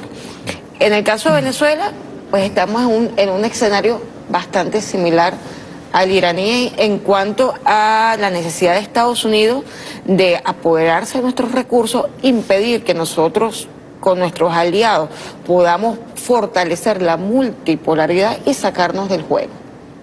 Por todas las vías, por las vías de los actos terroristas, por las vías del ciberataque, por la vía de la simulación diplomática, por la vía de aplicar los mismos esquemas económicos, de guerra económica que se aplicaron en otros países, y ahora con estas nuevas herramientas dentro de esta guerra total.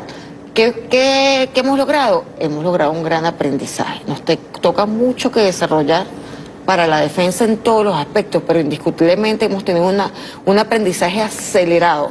Hoy lo decíamos estudiando el tema de los crímenes de odio, que es necesario hacer unas propuestas para avanzar sobre el tema, porque fue muy novedoso, pero hemos ido aprendiendo y por ejemplo, en el caso de los crímenes de odio, esto es un paréntesis, hemos descubierto, por ejemplo, la necesidad de incorporar en la normativa que se suspende el ejercicio, que se inhabilite para el ejercicio profesional a médicos, psiquiatras, psicólogos que participen en operaciones psicológicas que inciten al odio. Eso es parte del aprendizaje.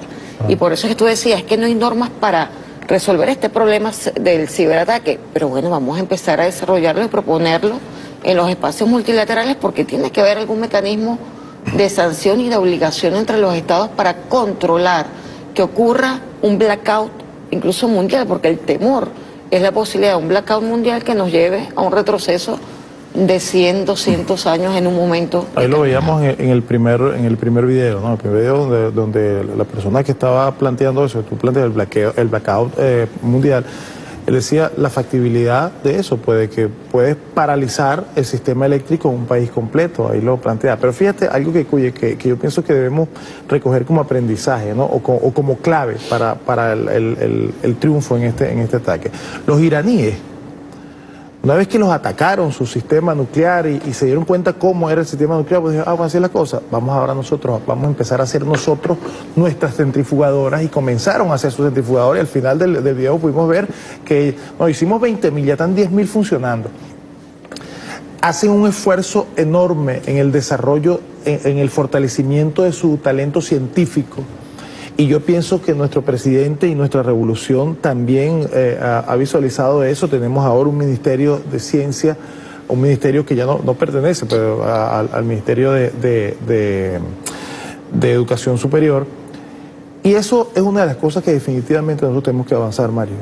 Este ataque, esta crisis que estamos viviendo nos va a fortalecer. Debemos fortalecer el tema del desarrollo científico en Venezuela. Tenemos científicos importantes. Chávez lo había visualizado desde el 2000. Tenemos laboratorios como el CENDIT, que es una de las instituciones donde hay un grupo de científicos importantes en este país que están también contribuyendo en el desarrollo o en la defensa de este ataque al sistema eléctrico. Eso hay que hacerlo. Hay que comenzar, punto, pues. Vamos a arrancar. Vamos a desarrollar nuestra capacidad científica. Tenemos el talento, tenemos el nivel tecnológico yo le he dicho 1.000.000 de veces, suficiente para a partir de allí nosotros desprendernos. Tenemos toda la materia prima que necesitamos o sea, el material que la naturaleza nos provee para ir desarrollando la tecnología que sea, para fabricar lo que nos dé la gana, en fin, pero hay que hacerlo. Y lo más importante, en mi perspectiva, y fundamental, ir arrancándonos, Mario, de la cabeza la manía de la importación. Ir definitivamente deslastrándonos de esa perversa costumbre que sencillamente nos pone a los pies de quienes producen las cosas y nos hacen dependientes de ellos. Lo puedes ver ya estamos finalizando, lo puedes ver con la venta de repuestos que le hicieron a Irán. Fíjate que el ciberataque, como dices tú, fue en el año 2010. Y ellos en 4 años, 2014, bueno, 2013, 2014 es ese documental. Ya en 2014, 2013, primero que tenían avanzado equipos haciendo antivirus, pues, para poder derrotar cualquier tipo de virus que le introdujera, empezando por allí. Pero hay algo más que yo quiero hacer este comentario final. El presidente sabe, cuando crea esta ciencia y tecnología, sabe que nosotros tenemos una necesidad, pero perentoria, rápida, de poder responder ante un ataque cibernético, ante un ataque de este tipo. Ya lo vivimos en carne propia con lo de Guri, ¿verdad? ¿Qué pasa con Guri? Yo me imagino, o sea, yo no sé cómo estarán haciendo el trabajo en Guri, yo no he ido, no sé realmente cómo lo hicieron. Pero no es solamente la recuperación, es el cambio de tecnología. El cambio de tecnología es una tecnología propia. Para deslastrar la dependencia tecnológica. Por eso esta creación de este ministerio. Ese ministerio tiene que ser un ministerio vital, de importancia vital. ¿Por qué? Porque es un ministerio de defensa. Es más, de hecho, en ese ministerio se mezclaría lo que es la Fuerza Armada Nacional Bolivariana y lo civil. Tiene que mezclarse. Porque como decía en uno de los documentales, esta es la forma de ataque y de defensa más barata que hay. Así es. El despliegue es mínimo. El despliegue es mínimo y el conocimiento es mucho. ¿Verdad? Y el daño puede ser enorme. Exacto. Entonces, ¿qué es lo que uno sugiere? Bueno, aquí humildemente, pues, ¿qué se sugiere? Primero, que ese ministerio pasa a ser un ministerio de defensa vital y estratégico. O sea, cuando hablamos de vital y estratégico, estamos hablando de un ministerio que tiene que ser de inteligencia. Y hay que cuidarlo, porque hay otra cosa que estamos viendo también en esta última parte del documental. El enemigo no solamente está en el exterior, el enemigo también es interno. El presidente lo dijo el otro día. Hay muchos sujetos dentro de Corpoelec que participaron de la destrucción para provocar los apagones. O sea, hay gente que participó. Nosotros le damos un saludo, sí, real, como les digo yo, amoroso a todos aquellos que participaron, incluso los que estando jubilados retornaron para tratar de recuperar la energía eléctrica en Guri. Pero lo que es innegable es que nosotros tuvimos lo que llaman caballos de Troya haciendo su trabajo. O sea, eso hay que decirlo. Hay que decirlo. Entonces, un ministerio como este es de vital importancia. ¿Quién entra? ¿Quién trabaja? ¿Cómo se organiza? ¿Cómo nosotros, si Irán lo hizo en 4 años, ¿por qué nosotros no podemos hacerlo? O sea, ¿por qué nosotros no podemos? Y tenemos gente que pueda y científicos nuestros que pueden hacerlo.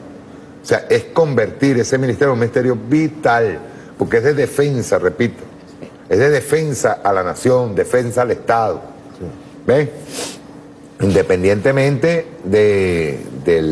¿cómo se llama? De la tecnología que nosotros estemos usando ahorita. No, nosotros tenemos que buscar nuestra propia tecnología. O sea, ¿basándonos en qué? Basándonos en la tecnología, por ejemplo, que nos presten ayuda en este momento para poder proteger. Pero lo que es vital, miren, yo recuerdo que cuando llegué el día 8, si no me equivoco, el día 7 fue el primer apagón.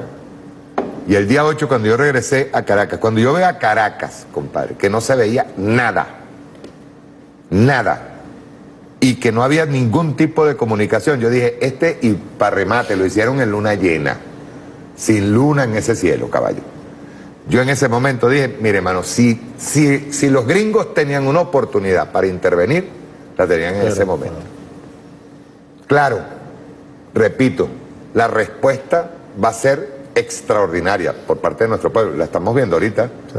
No es solamente el hecho de que nuestro pueblo participó estoicamente de la resistencia que hay, esa resiliencia, que ellos la tratan de tomar para ellos como algo, tú sabes que ellos lo ven como algo poético, la resiliencia, no, la resiliencia está en los barrios, en ese ataque permanente que tuvo la gente, ¿verdad? Entonces, yo creo que es vital ahorita, es vital lo que es ese ministerio, el de Ciencia y Tecnología, tiene que convertirse como una especie de caja fuerte, ¿saben? Porque lo que nosotros vamos a crear allí es defensa de la nación. Defensa de la nación, producción también, porque de ahí tiene que salir varias tecnologías, no solamente eso, sino a producción, puede ser producción de alimentos, que otro tipo de tecnología para producción de alimentos, para producción de servicios, pero sobre todo para lo que es la cuestión de vigilancia, perdón, de defensa y ataque, porque hay que decirlo así bien claro, los gringos no están exentos de que se les pueda atacar. O sea, ellos atacan, uno ataca. Lo decía Diosdado hoy. Mientras nosotros no vamos a atacar, así mismo lo dijo Diosdado, pero el día que nos ataquen nos vamos a defender. Y tenemos todo el derecho a defender. Todo el derecho. ¿Nos vamos? Quería leer el decreto, por favor, que me lo mandaron por acá. Mire, yo quería decir una última cosa, Mario, que es importante.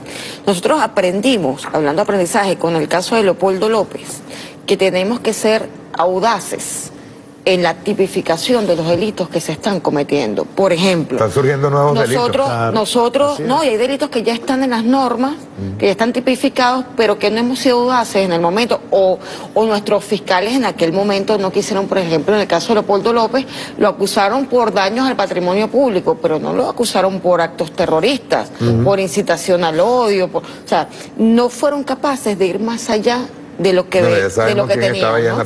Claro, pero ahorita hay que entender entonces, nosotros acompañamos a la vicepresidenta de la ANC, a Tania Díaz, el sábado fuimos el movimiento constitucionalista bolivariano también, ahí estaba la doctora Ana Cristina Bracho, estuve yo acompañando otros movimientos sociales, a los constituyentes, entregando una acción de apoyo al Ministerio Público, donde además le solicitábamos que se esmerara no solo en la investigación, sino en la debida calificación de los delitos. Que atacar el sistema eléctrico no es solamente aplicar la ley del sistema eléctrico que habla de sanciones por la interrupción del servicio, estamos hablando de aplicar la ley contra el terrorismo, la ley de financiamiento a la delincuencia organizada y al terrorismo, para que se le empiece a dar a cada hecho delictivo su correcto nombre, para que podamos actuar tanto a nivel nacional como internacional en las instancias jurisdiccionales o diplomáticas que corresponda para demostrar los actos terroristas contra el pueblo venezolano que pretendían generar o que pretenden generar un genocidio, privar al pueblo venezolano de los servicios básicos, de los alimentos, de las medicinas, de la atención médica. Ellos hablaban de 70 y tantos muertos el primer día en hospitales porque ellos lo tenían previsto. Lo que ellos no preveían es que iba a haber una gran movilización inmediata de las Fuerzas Armadas Nacionales, de PDVSA, de todos los sectores para garantizar el diésel en las plantas eléctricas, el agua en los hospitales y una cantidad de voluntariado que se puso a disposición para que no ocurriera. Se adelantaron igual que en el 2002. Exactamente, se adelantaron. Entonces, eso todo tiene un nombre, tiene una calificación internacional. Estamos hablando de genocidio, lesa humanidad, lo que ocurrió en Colombia hay que estudiarlo, por ahí se configuraron crímenes de agresión. Lo que hay que estudiar es cómo nosotros podemos justificar una acción contra Colombia, por ejemplo, en el campo de los tratados que hemos ratificado o no, de los protocolos que hemos ratificado. Pero el caso es que tenemos que avanzar hacia darle a las cosas su nombre, que no nos pase otra vez. Leopoldo López no fue acusado por violación de derechos humanos. O sea, todos sus delitos se cumplen y no ha sido acusado por delitos. Entonces, que no de todos modos, él participó ahorita en el terrorismo financiero, en los actos terroristas. Él debe abrir su nuevo juicio. Con nuevos elementos, nuevos hechos y nuevos delitos contra Leopoldo López. y darle acá, a esta vez si no, que no nos pase lo que nos ocurrió en 2017, en 2014 con algunos activistas terroristas de esta célula, ¿no? Sino que esta vez pongamos todo nuestro ingenio en el sistema de justicia para que podamos sancionar debidamente y de verdad garantizar justicia. Garantizar justicia para estos casos. Vean el decreto que se hizo hoy. Levanto la mano, las dos. República Bolivariana de Venezuela, Asamblea Nacional Constituyente, decreto constituyente que autoriza la continuación de la investigación penal del ciudadano diputado de la Asamblea Nacional Juan Gerardo Guaidó Márquez, y en consecuencia se aprueba el allanamiento de la inmunidad parlamentaria y la aplicación en todas sus partes del artículo 200 de la Constitución de la República Bolivariana de Venezuela. La Asamblea Nacional Constituyente, en ejercicio de su poder originario emanado del mandato conferido por el pueblo de Venezuela el 30 de julio de 2017 en elecciones democráticas, libres, universales, directas y secretas, de conformidad con lo previsto en los artículos 347, 348 y 349 de la Constitución de la República Bolivariana de Venezuela y las normas para garantizar el pleno funcionamiento institucional de la Asamblea Nacional Constituyente en armonía con los poderes públicos constituidos, dictadas por este órgano soberano y publicadas en la Gaceta Oficial de la República Bolivariana de Venezuela, número 6323, extraordinario de fecha 8 de agosto de 2017.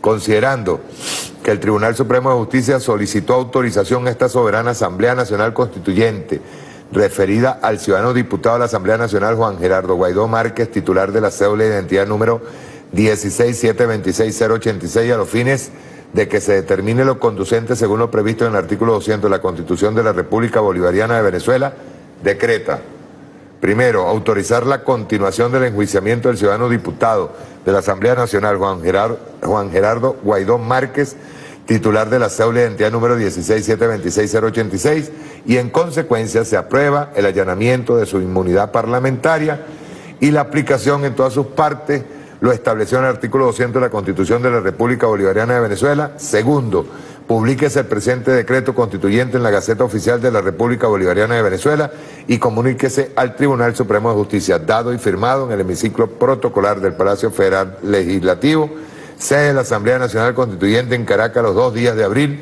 de 2019, año 208 de la Independencia, 160 de la Federación y 20 de la Revolución Bolivariana. Cúmplase. Diosdado Cabello Rondón, presidente; Tania Valentina Díaz, primera vicepresidenta; Gladys del Valle Requena, segunda vicepresidenta; Fidel Ernesto Vázquez, secretario; Carolis Elena Pérez, subsecretaria. Quería terminar con algo, hoy comienza el cese de la usurpación. Hoy sí comienza el cese de la usurpación. Eso es verdad, cierto. Quería terminar con algo, porque estos señores van a tratar de hacer, yo lo decía al principio, tratar de hacerla a nivel mediático y a nivel de redes, tratar de hacer con estos pequeños focos insurrectos de malandro,